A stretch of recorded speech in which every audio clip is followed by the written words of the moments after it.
Well, hello to the Automated Success listeners and followers. I'm excited today because I have someone that's in a similar space that I've been passionate about for a long time, and I enjoy bringing other professional landscapers on the show. So today we have Jerry Schill with Schill Grounds Management. Um, that started in 1993. He is CEO and he set the company's strategic vision, and he's making the executive and financial decisions that drive profitable growth and scale. Beginning in 2020, Jerry partnered with Argon Capital. Did I say that right? I think Yeah, that's correct. About a Argon Buckhead. Capital to proactively drive consolidation in a highly fragmented commercial grounds management and snow and ice removal industry by acquiring independent, privately held businesses and contiguous geographic expansion for SGM. Jerry has 3 decades of leadership experience and believes in running the business with family values, which I really appreciate myself personally, and integrity and respect and honesty. He also holds leadership positions with industry professional organizations, including serving as an active member of Accredited Snow Contracting Association, Government Affairs Committee, and the Ohio Landscape Association and Snow and Ice Committee. Jerry earned a Bachelor of Science in business management from Glenville State College, where he was the wide receiver on the football team and was a member of the Fellowship of Christian Athletes. He is also the founder of Holiday Feast, an annual event that provides free meal for thousands of people in Cleveland area. Jerry's contributions to the industry are recognized when he was chosen for the National Leadership Award by Snow Magazine and Lawn and Landscape. So, as you guys can all realize, I'm very happy to have him on the show. And I really look for people like Jerry because I like to talk to other professionals. So, Jerry, thanks for being on the show. How did I do? Did I sum it up? You did good. Now, I guess that long intro just means I'm getting old.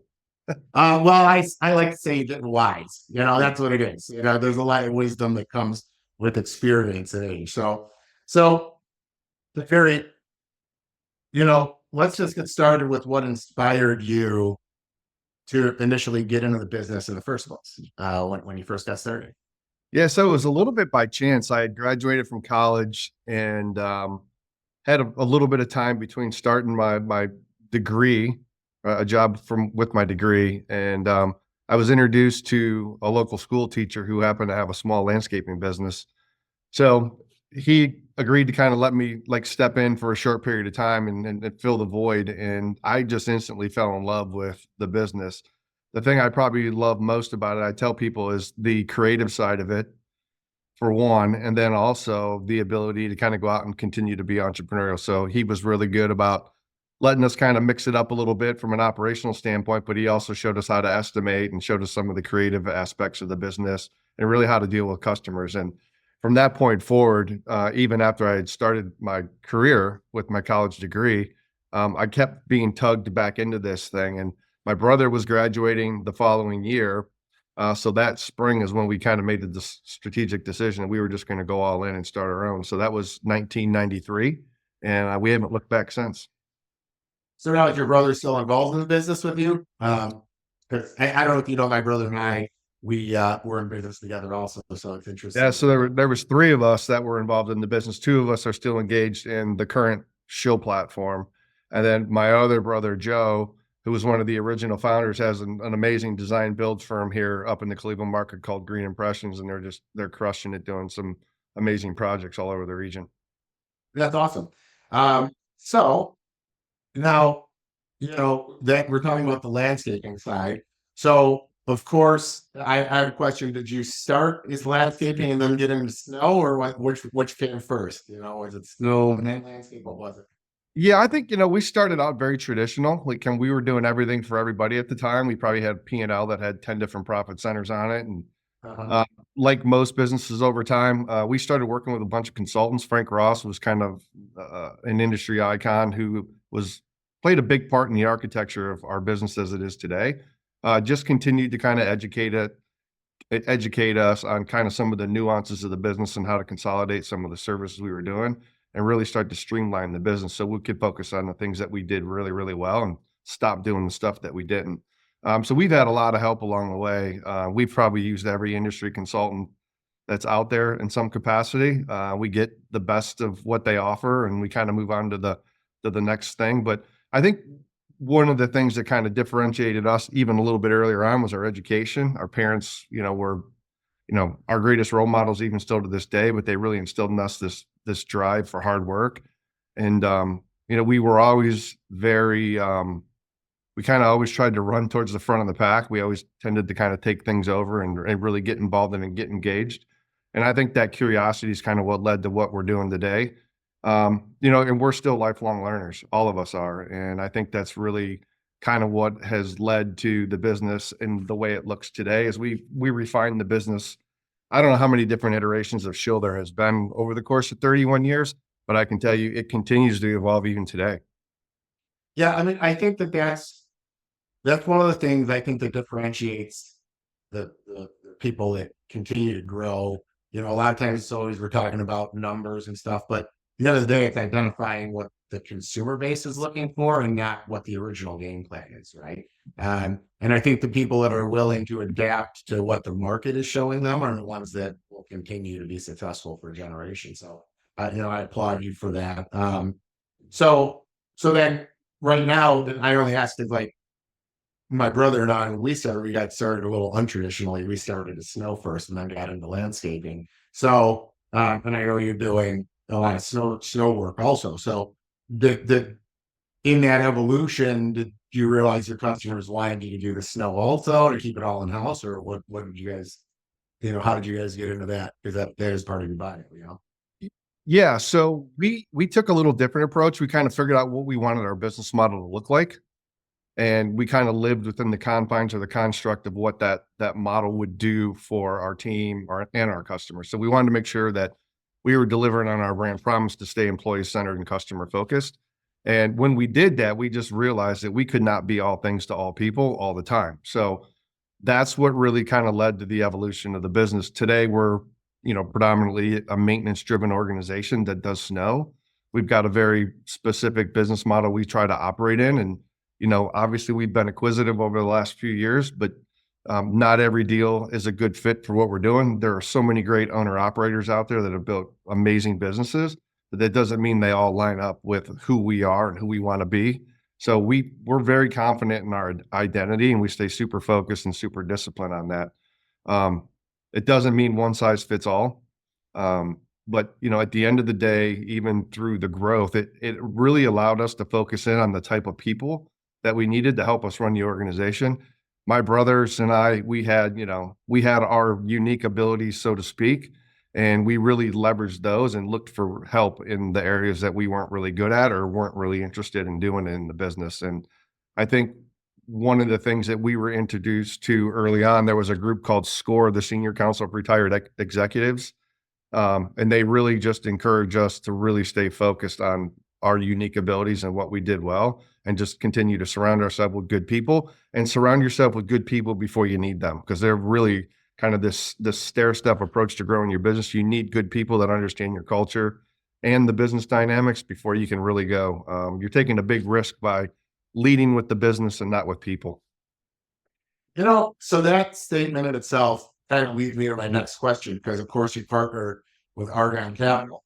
And one of the things that's interesting is, like, I find as an entrepreneur myself, sometimes you meet someone and they should be a part of the group, but you're trying to figure out how you afford them at the time, right? So let's start to peel into what made you realize one day. So I'm wondering if it's that type of statement in itself, that you wanted to, bring on an investor and start to, work with a capital investor. So maybe walk the listeners on that, because I can tell you, even for myself included, I think that's one of the things that differentiates your stages of growth, when you finally accept the fact that it does take money to grow a brand and idea.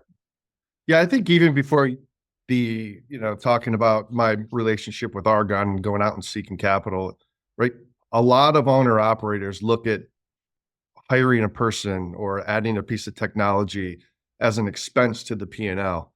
One of the things that we've got our head around over the last 30 years is those are really investments in the organization. Those are the things that you need to continue to do. And that's the mindset you need to be able to think through and really start to think through the ROI. So what does it look like, not just today and the impact of that investment, but what's it look like 1 year, 3 years, and 5 years down the road?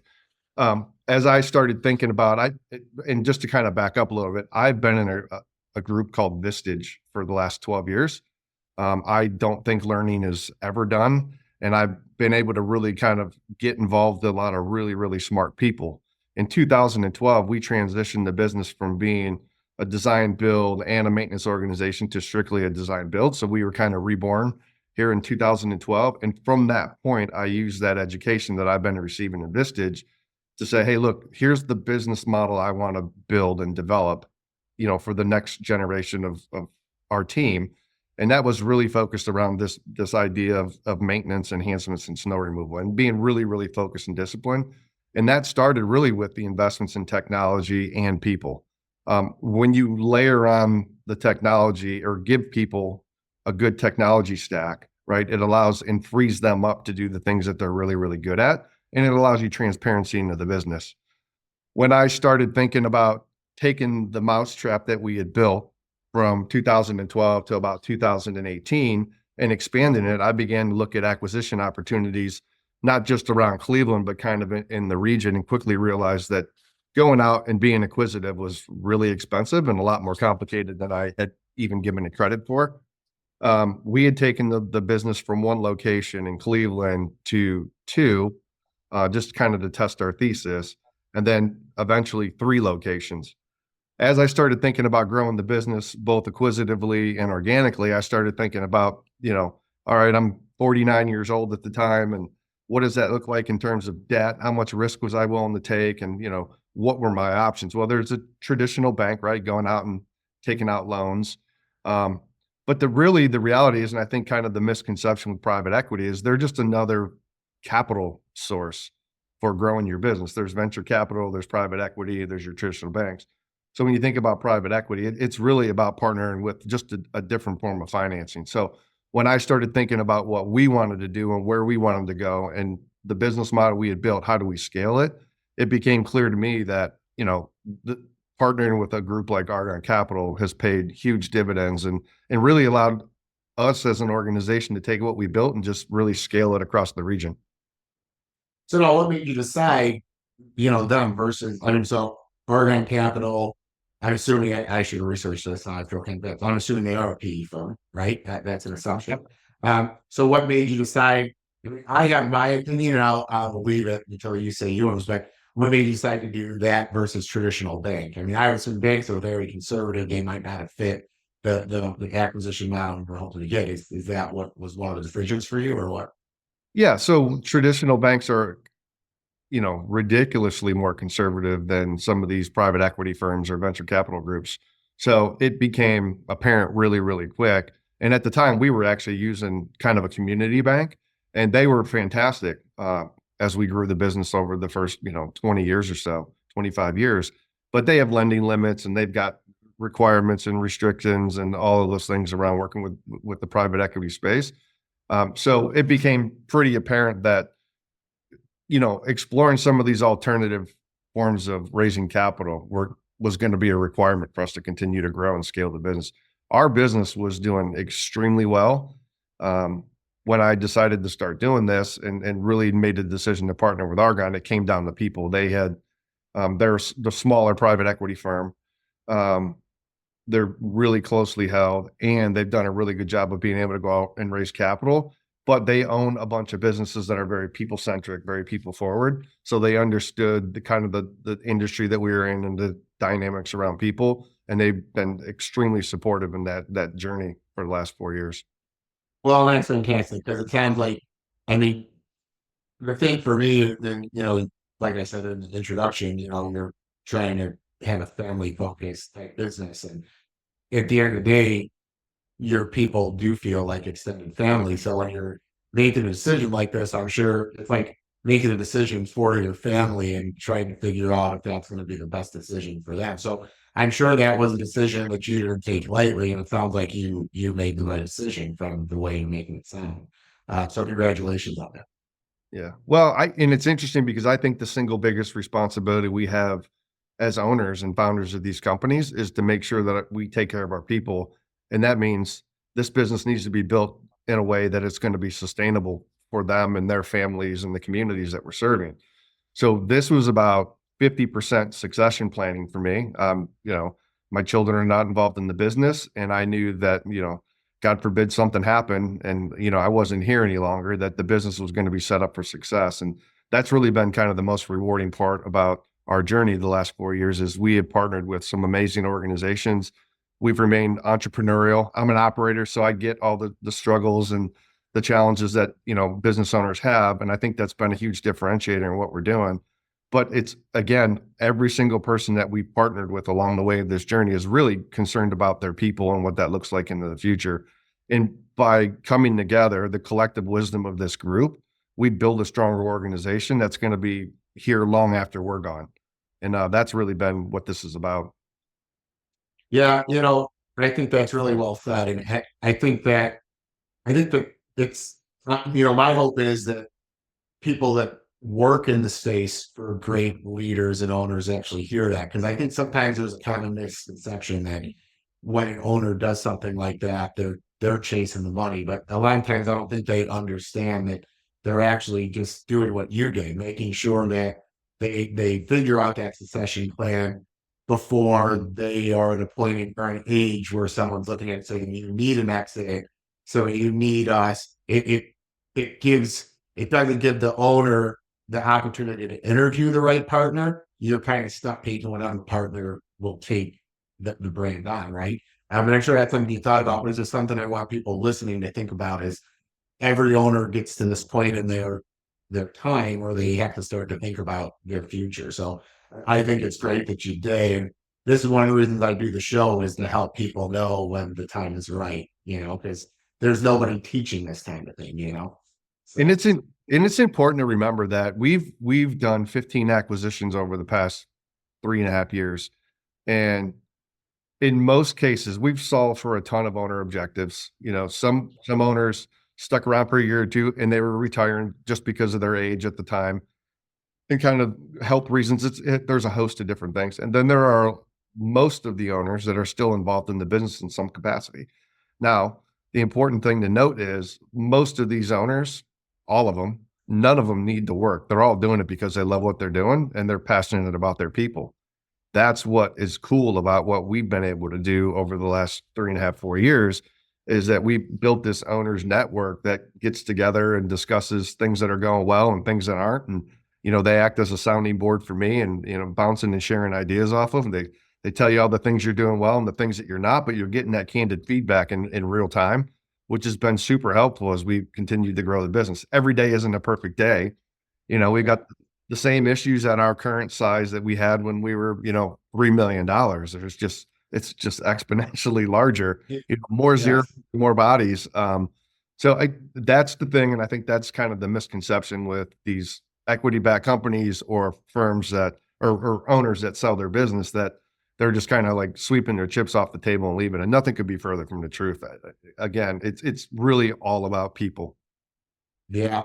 So you said you not only did you do the hardline deal, but you actually laid in some other technologies in. And since the show is called Automating Success, what were those technologies that you also implemented? Like what did you do technology wise? Yeah, look, and I don't think it's anything. Well, you just back up again a little bit. If you think about our industry 12 years ago, there really wasn't a lot of technology out there, period, right? You had Clip and other things like Asset and some of these, beginner kind of products. And so the kind of the, you know, institutional capital coming into our space with the likes of Brickman and True Green and some of these other firms, along with it came investments in technology, which has been fantastic.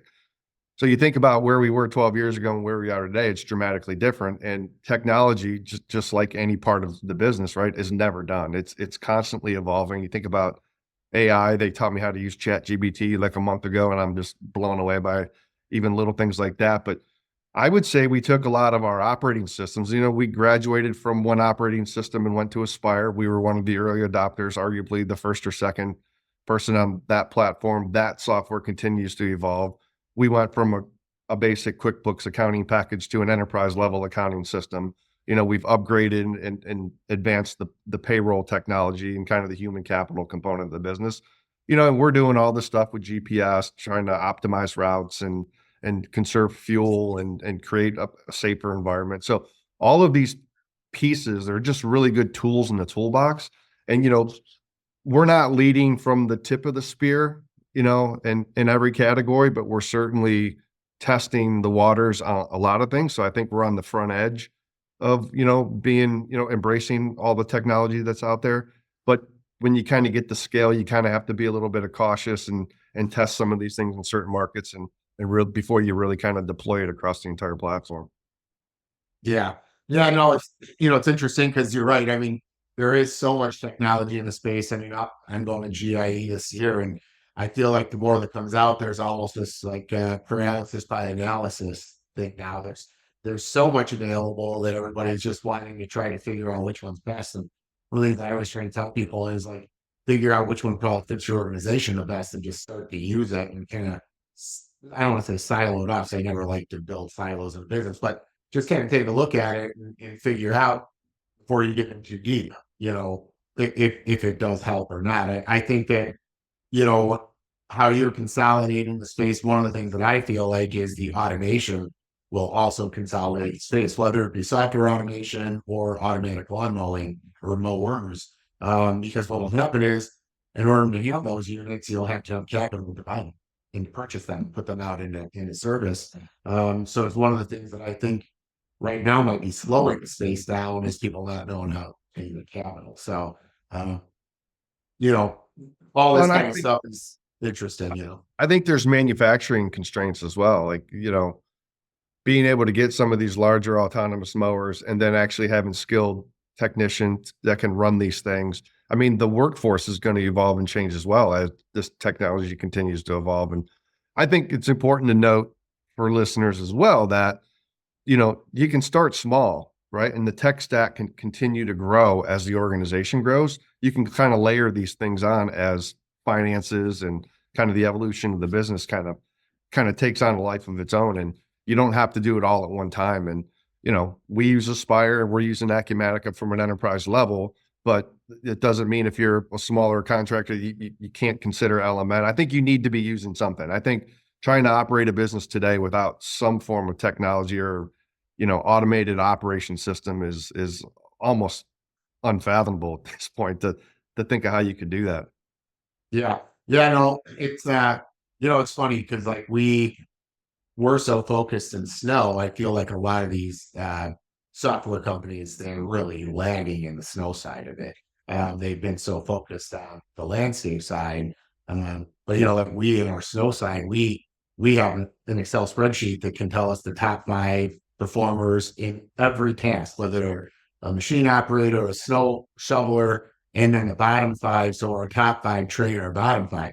And I even like thought, okay, I've got to partner with one of these companies just to get them to replicate that. Because I'm always looking at it like I want other professionals to know their numbers because it makes us all more profitable in the end. It's the people that don't understand the true cost that come in and undercut the people that are trying to do this for decades, as you said earlier, it kind of holds the industry down. And that's the one thing that's nice because the technology does help people know their costs. It's like if you get with one of these software or with one of these platforms and you start inputting costs, they start to realize, well, we're losing money on that particular job. We need to bid higher. So it takes that, like I always said, landscapers like to kneecap each other all the time. It starts to prevent that, because they realize their costs. So I think it's important to note too that, right, like integrating any level of technology is difficult. It's not easy, which is why it's correct. worth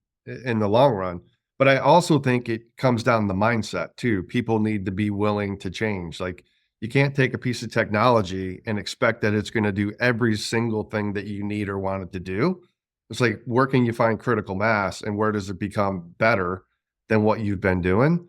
and you got to be willing to change. Like we used to do when we were doing snow early on, like we would do snow for everybody. We had 15 different contract templates, and every service was different across all those different contracts, and some were per inch and some were seasonal and all that. But we ended up boiling ours down to like 3 separate contracts, and that's all we sell. Like Yes. it becomes it's standard, it's easier, it's more profitable. And we were able to take tools that we had, the technology, right? And create reports and transparency around what we're doing. So we know if we're winning and losing every single day. I mean, it'd be like playing football, if you will, and not having a scoreboard. Like you have to know where you're winning and where you're losing. Jerry, I'm smiling big that you said that because I tell my people that all the time. So we have like flash reports internally just to see what our down per hour is weekly. And I tell the guys, look, when I played football, so I was a lineman, you were a receiver, I was the big guy in front of you. But the reality is I I got to hit people every day in practice, though. What made it not fun is nobody kept score. When we played the game, you knew if you were losing, what you had to do at halftime to fix it. And if you were winning, you knew you had to keep that lead. You had to make sure you kept the lead. So I tell people business is, I mean, for me, I love to work with other people that played sports and understand sports because people often ask me why I do what I do. And I'm like, because this is just an extension of my sports career. This is the same thing. It's competitive. It's fun. That's why I like doing the show with other professionals because at the end of the day, we're all competitors, and it doesn't mean we can't all be friends while doing it. But we elevate the game. Any sport you watch, the game is constantly getting elevated, and it's because the rising tide is raising all ships. So yeah, I totally couldn't agree more. And one thing I want to go back to the automated equipment that's coming out. Something I'm very passionate about is when the equipment for the professional landscaper, sometimes we're looking at it the wrong way because there's companies that keep trying to make all this large automated equipment, but the reality is it doesn't need to be larger. It's automated. We've proven a great niche using all the small Husqvarnas and Echoes that all pass European safety protocol that are completely automatic. They look slow as molasses. They look like little turtles moving around, but they do the job every day. Very scalable and they're insurable. When I see a lot of the things when I go to GIE, I'm going to see it. I'm going to see all these automatic zero turns, and everybody's going to be trying to figure out how to do it faster, automated. But the reality is, the turtle definitely, the turtle or the hare, the turtle is the best approach in lawn automation right now. But I just want to bring that up for people like hearing. Have you looked at that at all? Automation review right now. What you can do to scale, and you'll let that all play itself out. Yeah, we have not. I know we've used them in some of the markets that we're in, and we're testing them. Like I know in our Canadian operations, we're almost exclusively battery up there now on all of our handhelds, and they're testing some of the robots because it's predominantly HOA work up there, and it's a Yeah. market. It's a market that they work in. It's not something we've dug into outside of some of the autonomous larger stuff and the rest of the markets. We've been Yeah. we've been really busy getting everybody integrated and up on operating systems, everything else, but it's certainly an area that we continue to look at and figure out, more productive ways to do it. Yeah, I'll tell you, if you ever want to come see me in Illinois, I'll show you around. I mean, I, I tell any professional, I always leave that open for them is to come see what we're doing because it really does help elevate. And we grew so much having the automation because you get all the enhancements out of it. You can staff the automation, still get all the enhancements, which are a higher profit center.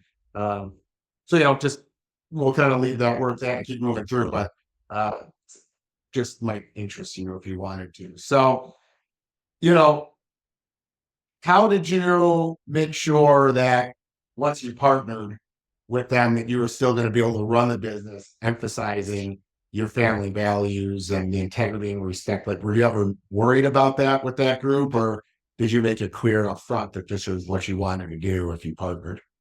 No, in fact, it's the reason I did partner with them is they exhibited all the same, values and attributes that, we wanted to be or aspire to be. And they were just a good partner and a good vehicle to help us do more of it. Um, we went into this process, it's kind of like Shark Tank in the business, so to speak. You put a book Uh-huh. together, you go out and you're pitching it to investors, and and all those other things that kind of go along with that. And when you're doing it, you're basically interviewing people to figure out if it's going to be a good fit. And I've heard, some of the horror stories are kind of the misconceptions about private equity and private equity backed companies. But I will tell you that the experience that I've had with Argon to date has been absolutely phenomenal. And I would do it again in 2 seconds. They've been very supportive. And again, they align with us culturally and from a values perspective all day long. Well, I'm really happy we're getting a chance for you to say that out loud to people, because much like even landscaping services, the bad things get talked about 10 times and the good things never get talked about. So it's actually pretty awesome that I was able to have you on the show and you could talk about a positive experience with PE Group, because I think that that makes the whole show worthwhile to me in itself. Because that's all, you're right. That's majority of the time when you hear that, it's like, oh, they come in and they destroy a company and they get rid of people and they start cutting people. But I suppose it just depends on what their initiative and objective is. And it comes down to how they interview, how you interviewed them and made sure they aligned with what you wanted to do. So speaking of that, I mean, obviously you're doing things outside the business. You're involved in the industry with organizations like ASCA and OLA. So, you know, I'm going to ask this question: how is that involvement helped influence you as a leader, like made you a better leader? But then what? And then the second question is, you know, you obviously care about the space because you want to actually help grow it through those organizations. So, um, am I right in that assumption? Yeah, like we would not be where we are today if it wasn't for all the organizations we're a part of and all the networking opportunities it provides to do those things, the educational resources that they're putting on, throughout the course of a year. Some of the relationships that we've done and acquired over the last few years stemmed from being involved in those associations. So we created partnerships over the year. And I will tell you that obviously I've been in this industry for 31 years, but the thing that has always amazed me is everybody's willingness to share and contribute and help with your success, to the point where people would fly in and help you with an issue. And I think back to folks like Frank Ross and Mike Rory, who was a mentor to me for a couple of years, down in Cincinnati, taught me how to kind of get into the maintenance side of the business. And, the Jeff Tovars and all these other folks around the country and in this space, in addition to my network at Vistage and, some of the state and local associations, they've all contributed to us being here. And we couldn't be more grateful. And because of that, right, you have to give back. It's important that we think about, these younger guys and gals that are coming up in the industry. It's important to make sure that they're successful, like to give them the wisdom and the tools and the resources needed. I got a call this morning. Somebody's going to come visit me from Pittsburgh, needs a little bit of help on a couple of projects. And I don't care how big you get or how important you think you are, you're never too important to help people. And again, we're blessed to have developed the relationships we have over the last 30 years. Yeah, I always think that we're the most under-recognized industry of just not only business professionals, but we people in this space carry such a unique ability to run the business, but also to be able to design things and get things done very quickly when you're talking about snow removal, deal with customers, and also be a buffer to your actual team members doing the work. So yeah, I think that's what I love about the organizations and meeting people is realizing, at the end of the day, there's plenty of space to maintain, plenty of space to plow snow in, and how you align yourself with the other professionals doing it is the differentiator to the professionalism of the space. So I totally agree. Couldn't agree with you more. I assumed that was going to be your answer, but I just wanted you to be able to say it Well, in your own words. and one thing, the advice I would give is don't focus on being the best landscaper or the best snowplow contractor or the best irrigation company. Focus on being the best business owner you can be. Really think about how you're going to build your business, because although you may be doing really, really well, kind of, capitalizing your whole lifestyle and, doing a good job driving margins, it's important that you bring people along with you. And you're not going to be able to do that unless you focus on growing a better business. Yeah, no, totally. People ask all the time, like what my ambition is to constantly grow, and it's actually to grow opportunities. Like I want there to be opportunities for people that have given me a decade of their life. That's how you keep them around is give them an opportunity to grow themselves so they're not just stuck in a bubble with the business. If the business is not growing, there's no opportunity for advancing, so yeah, I totally agree. And like I said, those organizations help those people learn because sometimes what I found as a leader is that people get used to your leadership style and they almost become, I don't want to say complacent by it. They just trust that it's always going to be there. And what I found is they'll hear something coming from another leader.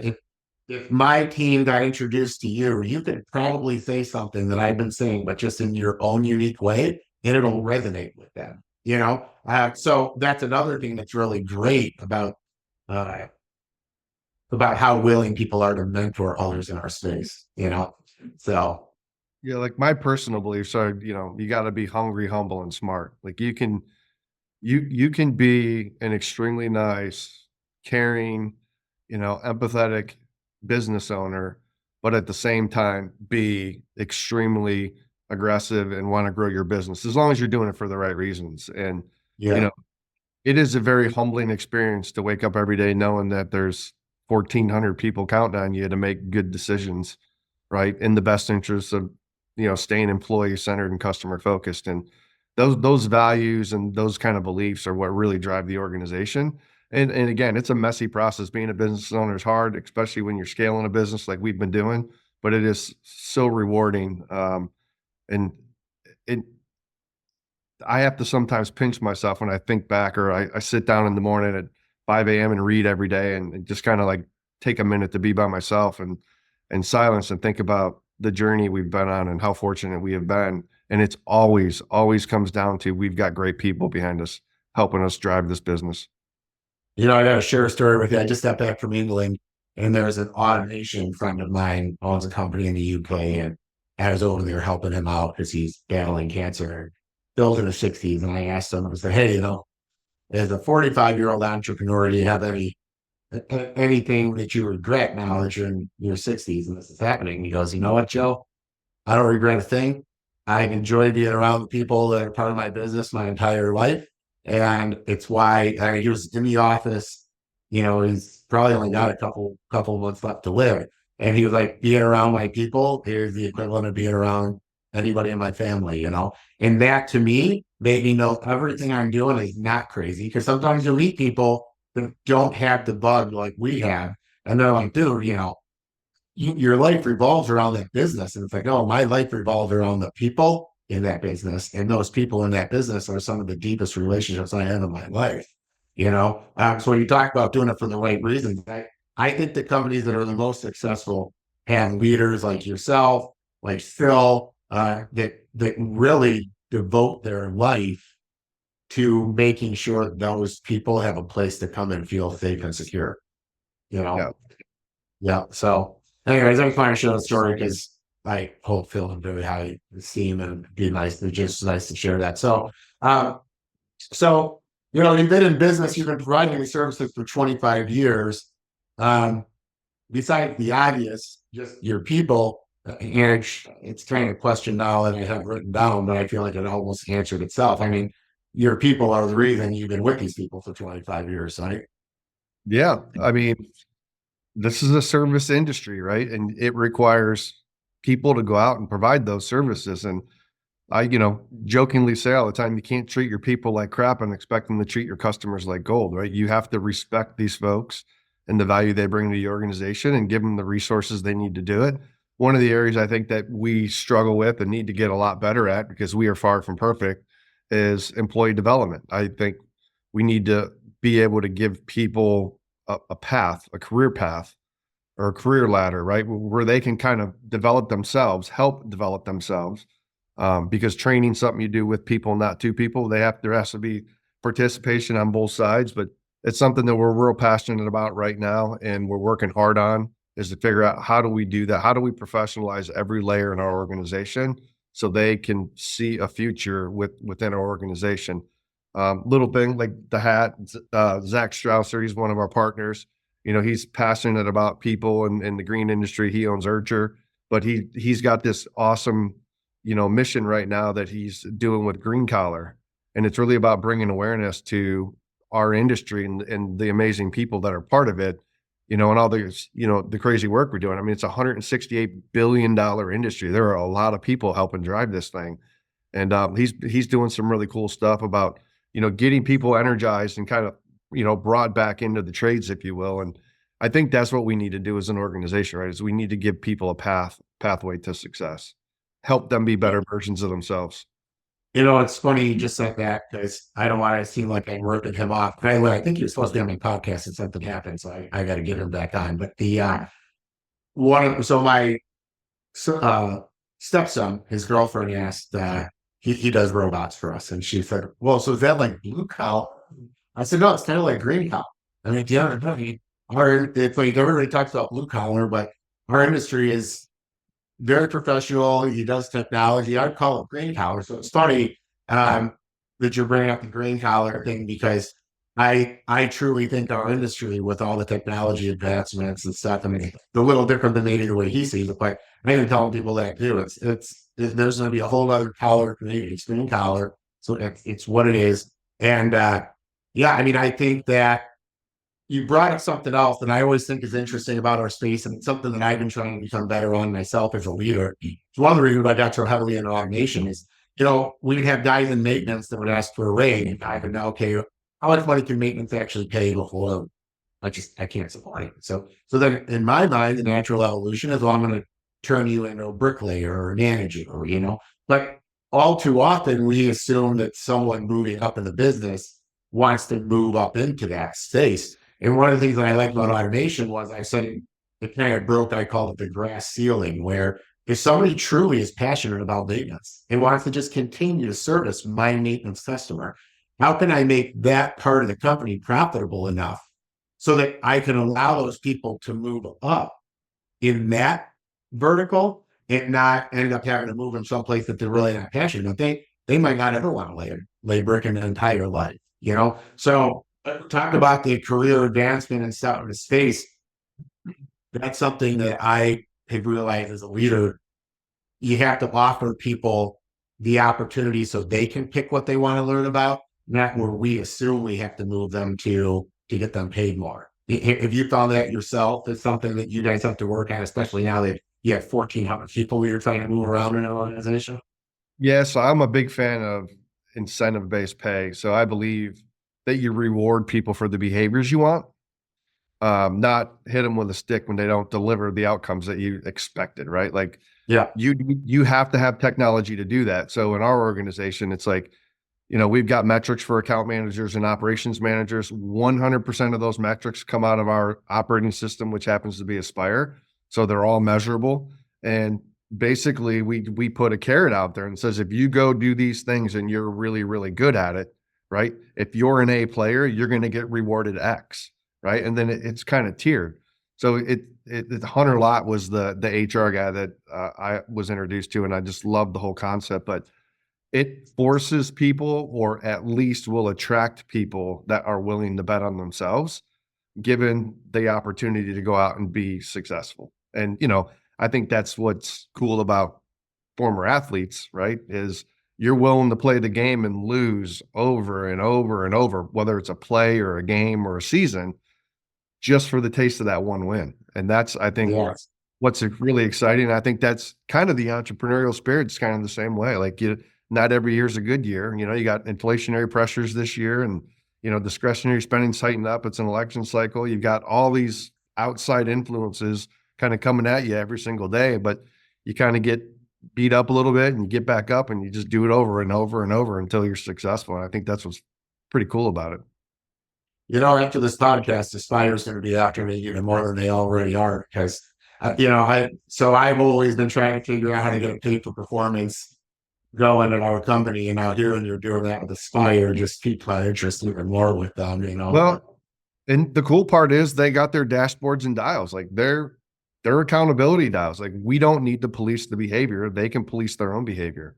And the way our organizations are set up, right? I have created an environment where everybody has to work together as a team. So they're somewhat codependent on each other. And most people are not going to put up with underperformance because it's ultimately going to impact everybody. Yeah. But the Well, result is, but the result is they can all make more money because when they achieve their goals, it's accretive to the organization, and we take some percentage of that, right? Set it off to the side, and we're willing to pay it. well, and everybody's more accountable to their peer than their boss or their leader. I mean, at the end of the day, I remember when I played football, it's like if the tackle next to me was like, dude, you can't let that guy through. I care more about what Aaron thought than what Shaver thought, my coach, because at the end of the day, he wasn't out there doing it. So it's interesting when you do that. It's one of the, I gotta tell you, we don't use any software. I mean, I don't know how we ended up doing. We're doing about $10 million a year with no software right now, just with our own internal like kind of flash reports. But what I realized is we were very arcane. It's like if you're over the threshold, it's green. If you're under, it's red, and you can say why you were under, right? But what that is, that's on display. So it's kind of just like the Aspire dashboard, basically. And it lets people know who's winning, who's losing. You're not always going to win. It's like I didn't make every block that was ever assigned, but you want to make sure you're making as many of them as you possibly can in a game. And that's one of the ways that we built it. And it sounds like that's what you're doing. It is interesting because then the people they start to manage themselves based off success, and that makes everything easier. All right, it's you're proactively working towards something, not reactively. Yeah, I mean, it attracts winners. Essentially, is Yeah, what they know what the outcomes of the game should be, and they have the opportunity and the tools and the resources to go do it. Right? If they've got the drive, right, and the personality, they're going to win. And yeah, ultimately, those that aren't interested in winning, self-select kind of out of the organization. yeah. No, that's great. I'm glad we hit on that. And Um, the other interesting part about it software is I hear a lot of people, we talk to a lot of people every single day, and they say, software is too expensive. And I say, you can't afford not to have it in some yeah, capacity. I don't care what software it is, but any piece of technology that you can layer onto the business is going to allow you to grow. When you get that tech stack right, it allows you to scale exponentially.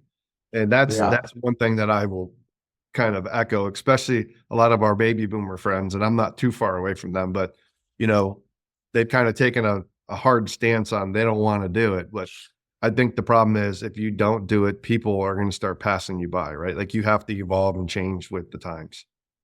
Yeah, I think, honestly, I think what happens to me is why we haven't used it is um, we had it's like I'm the biggest anomaly in the States. I mean, we literally probably own more robotic lawnmowers than anybody. If you ever visit me, you'll see that. Anybody that sees us knows it when they come.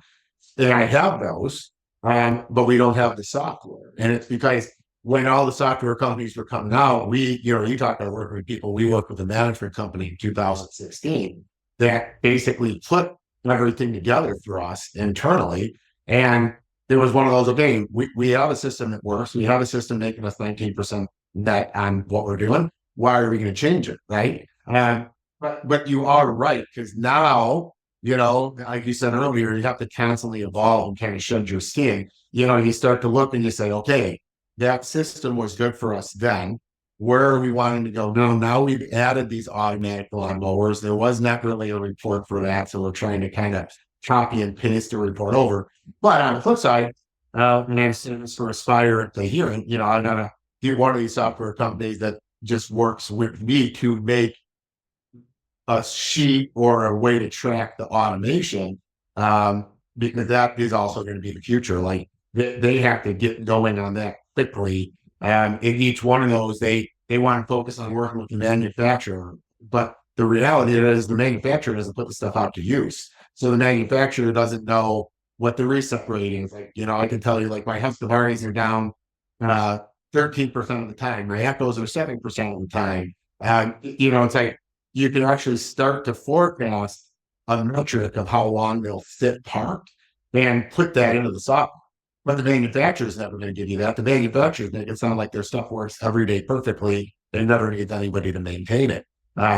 So, anyways, I digress. We'll move on from that. But hopefully some manufacturers listen to that and realize they gotta start giving real data for it to work for people like us. Um, so you've also, won numerous awards for your leadership. So congratulations on that. Um, it sounds like it's interesting to me. I'm sure when you get these awards, you're probably looking at it like, yeah, I just have surrounded myself with great people, which makes being a great leader easy. Right? I mean, nothing's ever easy in life, but has something to do with the people you're surrounding yourself with, I'm sure.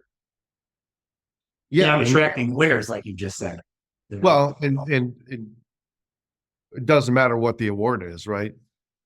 The people around you influence your behavior, influence who you are as an individual, influence your values, influence your core purpose.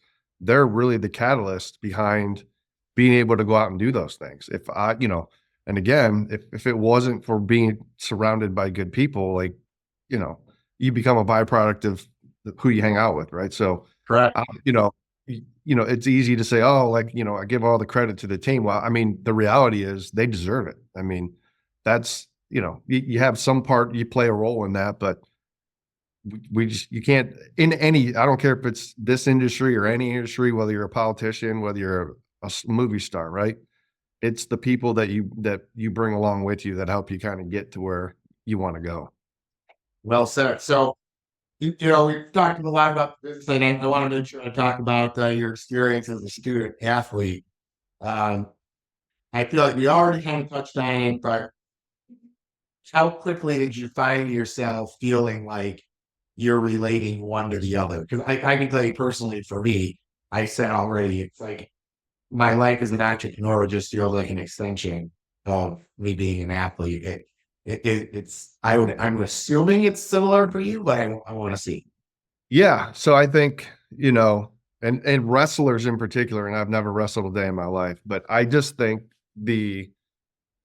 I did better in school because I was an athlete, because there are certain rules and requirements, and I had good coaches. I played for Rich Rod for 3 years when I was in school. Um, but it teaches you discipline, teaches you perseverance, right? It forces you to use muscles that you were never going to use, right? So it's constantly challenging you. And I think those same principles apply in business, right? We talked about it a little bit before. You have a hard day, you have a hard day, you have a hard year, but you just keep getting up and going to work, and you continue to work and fight for, your team and your customers. And that's really kind of the mindset that I think sports kind of brought to it. I will tell you, it was 10x when I went to college, right? Because you were auditioning for a job every single day. Yeah. Uh, Not just in high school, like, it's you can kind of get by, and there's a handful of good people on a team. When you get to college, everybody's good. So it created a mindset, like you just got to show up to work every day, and you got to do what's expected of you. And I use those same principles today in everything. Yeah. Yeah. I just said this to somebody, the football player in me, especially being a lineman, gave you that like work as a team type of mentality.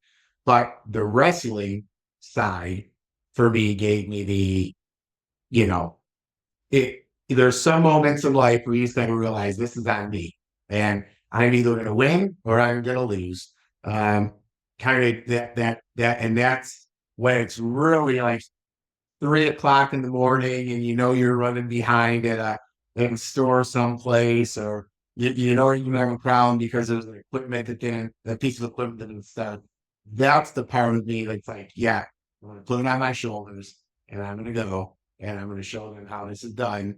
And so it's ironic because I always, every event, no matter what, there's a certain amount of chaos that reminds me to sports. Like sports is organized chaos. A football field, there's so much going on at once, it's chaos. When you're wrestling, you're basically countering someone else's moves. There's some chaos there. And if people tell me all the time, you thrive in chaos. And I'm like, yes, that's that's what athletes do. All athletes thrive in those environments. So, I saw you kind of smile there, Jack, and I think you agree. So yeah, I just think it's awesome. I always enjoy learning more about someone's past, because I feel like we never really change. It's just we're constantly evolving. And so just now, spend too much time on it. I do like what you said about how it was early in college. I chose to get married right out of high school and didn't play college football. So, well, I didn't have that type of stress to come forth. But I was on a 72 roster high school team. So there were a lot of people you had to fight for the position for that can't play college. Well, I think it's interesting. Like there are days where I sit around and like I'm just gonna be real. Like there are days I sit around and look back to where we were and where we're at, and not only just 30 years, but even in the last 4 years, and what we've been able to accomplish, and wonder like, oh my God, am I going to be able to keep doing this? Right? Am I the right guy for the job? And again, you kind of have good days and bad days, and I think the one thing I've learned is you got to be able to take a punch, right? You got to be able to kind of get beat up a little bit and get back up and keep doing it. I don't think there's anything uniquely different about a guy running, a $500 million company or running a $5 million company. I think the only real difference is perseverance. And Yeah. it's the ability to kind of just keep going, and sometimes 85%'s got to be good enough, right? Because it's getting you farther along. What they say, best can't be the evil enemy of better, right? You got to take chances, you got to take risks, you got to be willing to fail, right? But you got to do it fast and you got to keep going. And that's really kind of been, I think, a big part of what we've been doing the last couple of years because, you know, I never thought I'd be running a company this big. I'd always dreamed I would, but you know, every single day is a new adventure. And it's amazing the things that pop up throughout the course of a day that you got to deal with that derail you. But, you got to get back on track, keep the trains running on time and just keep driving away and be comfortable with being uncomfortable. Yeah. I mean, I think that's the thing is if you're always worried about being the best, you're never going to try anything new. You're going to say, I'm really good at this and I'm going to keep doing it, but you don't open yourself up to the opportunity to do other things and to be around other people. I mean, that's what I find, where my growth is really is I'm obviously passionate about the automated equipment. I went to school for small circuitry analysis, ended up running a landscape and snow company. And then it was like, holy cow, look at all these small circuits with wheels running around all over these sites. I should be the guy leading that, right?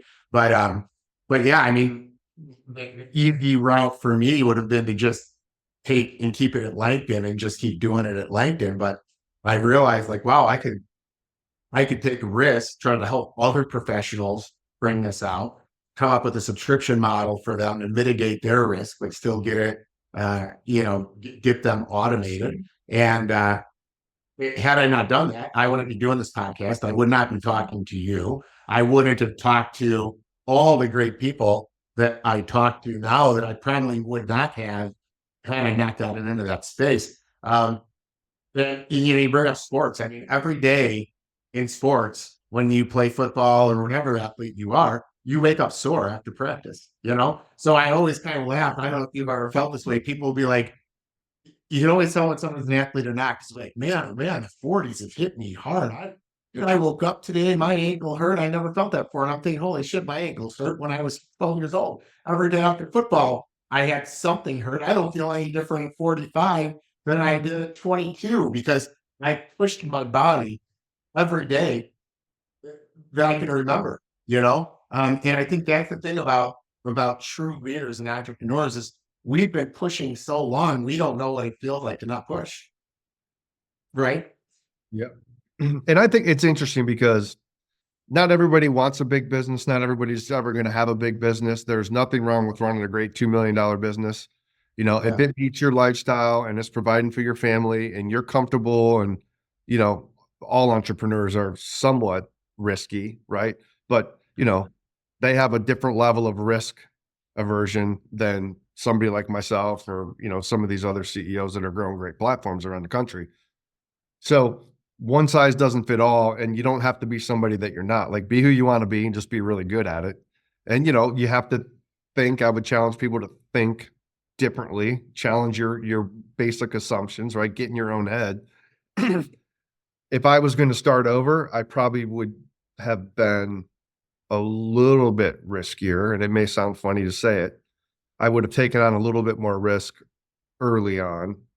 I ran debt free for years, and it was like a badge of honor. And now I look back today and go, man, just if I'd have just been leveraged just a little bit, one or two times even, I could have probably organically grown my business even more before we decided to kind of go on this venture. But I think there's a right mix of risk associated with running your business. You just have to figure out who you want to be, what's the business going to look like, and really how does it meet your lifestyle. And but be cognizant of the fact that at some point none of us are getting out of here alive, so Yeah.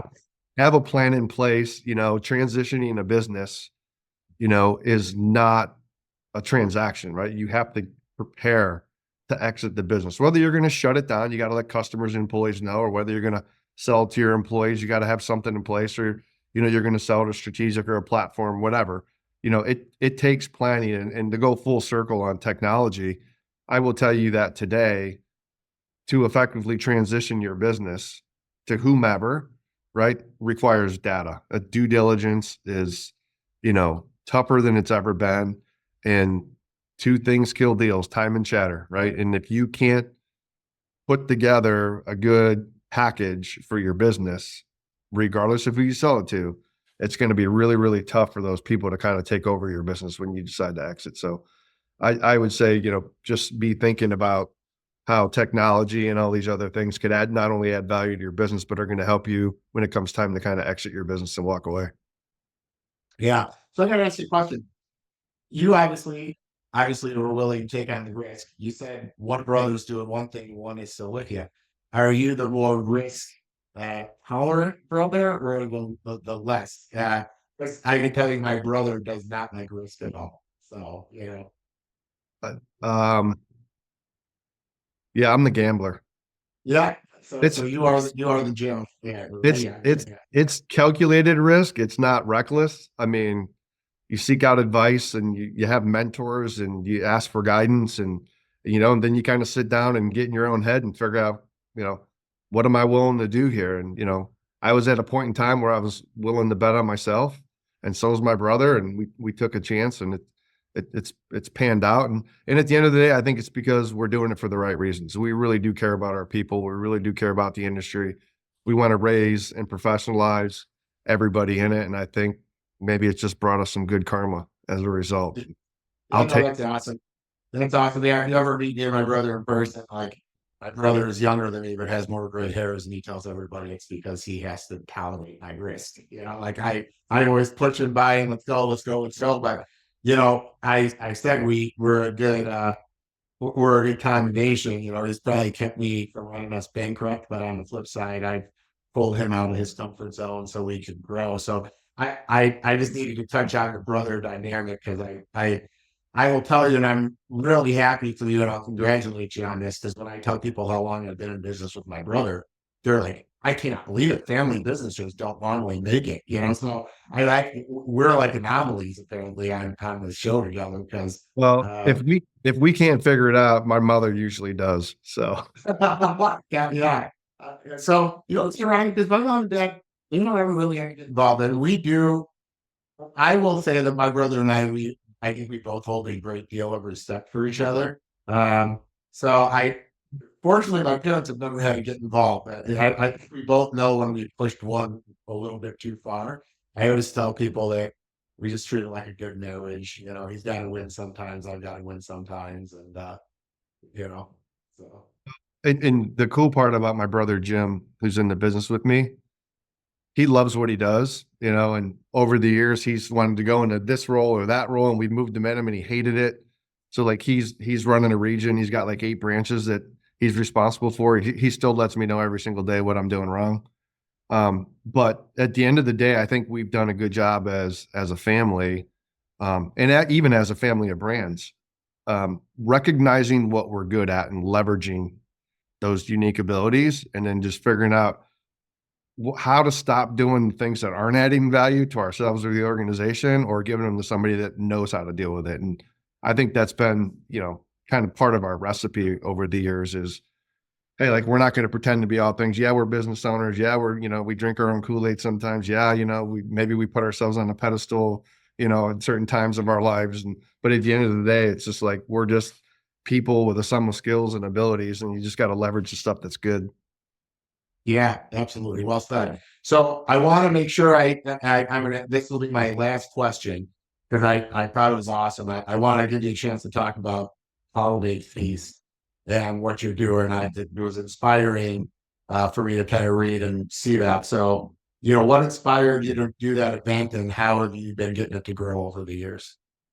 Yeah, it's something that flies under the radar. I was a single father with 4 kids, and my kids were kind of being spoiled rotten brats. And at the time, and I remember I picked them up from school one day and was driving home, and they were kind of jawing about a bunch of different stuff. And it was about the Christmas actually. And I just realized, like, hey, like, even at the time, we weren't a huge organization, but we had done well. Nobody worried about anything or was wanted for anything. But I realized that they needed to be exposed to how other people in the community, survived and what went on in their lives. Right, it wasn't easy. So we tried to volunteer at a Thanksgiving meal the one year, and literally people said, "We don't have room for you. Like, you can't. There's nothing to do."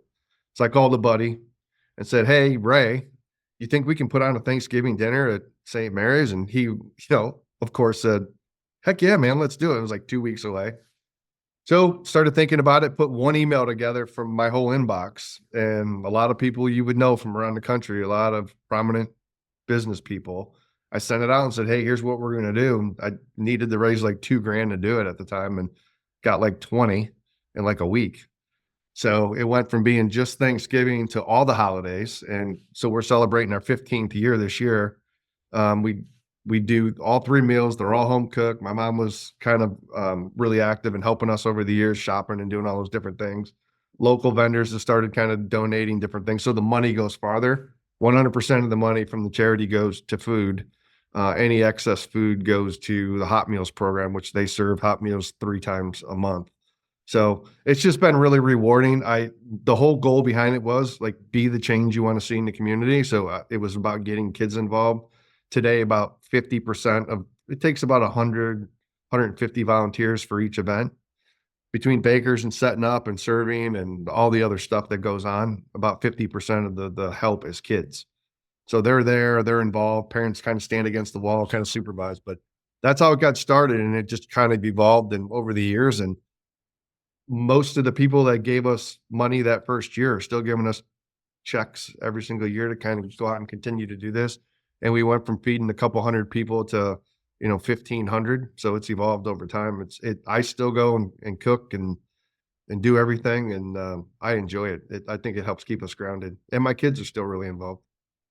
That's awesome. Yeah, I could really see the kind of just the look on your face on how passionate you are talking about it. So it's awesome. I'm glad I asked you about it. And I applaud you. You have my email now, so if you want, you can email me, So so well, yeah, and this has been great having you on the show. I think with that, I don't think we could make this time spent together any better. I think that what you're doing is great. I applaud you for following your heart and your passion and doing what you're doing. And I think it's great you're doing it with your brother, like I do also. And your people are lucky to have you as a leader. So thanks for being on the show.